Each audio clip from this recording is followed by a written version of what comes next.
Magandang araw muli sa inyo guys. Halina't samahan niyo muli ako. Magluluto tayo ng paborito ng lolo mo. Adobong manok na may atay at pinya na galing sa kapitbahay.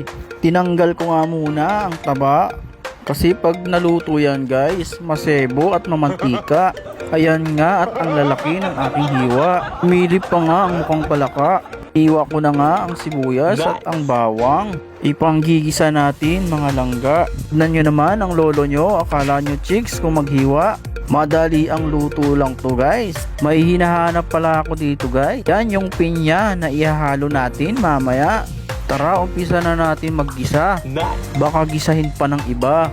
Ganda ko nga muna pala dito guys ang toyo at ang suka. Lagyan na nga natin ng mantika. Inikot-ikot ko nga para lahat ng paligid mabasa. Pag sunog na ang bawang at sibuyas, pwede na yan. Ilagay na natin ang mga manok mahiniwa-hiwa. Halu-haluin natin ng bahagya hanggang sa ito ay mamutla. Hinuli ko nga ang paggisa ng atay guys. Baka ito ay madurog at maghiwa-hiwalay. Patay tayo kay tatay.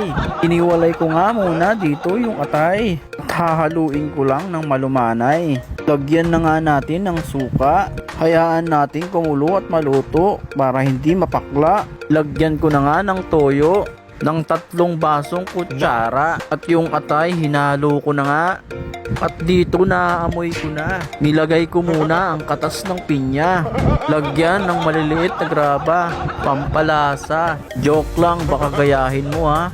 At lalagyan ko rin ng ilang pirasong dahon ng mangga.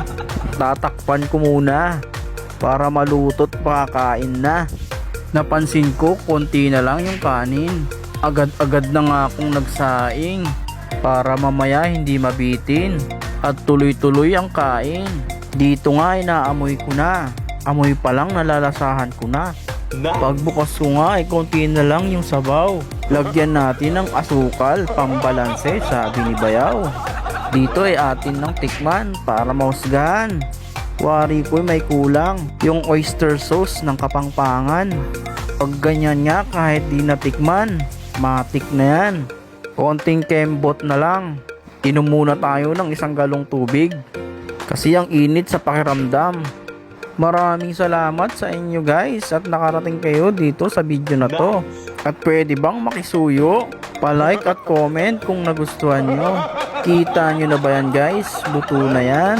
Lalagyan ko na ng pangpinali. Hindi mawawala sa ating recipe. Hindi ko nga nilagay lahat yan guys kasi medyo madami. Ito nga at luto na. Patayin ko na at baka patayin pa ng iba. At syempre ang hindi mawala ang magpasalamat sa Ama sa binigay niyang biyaya.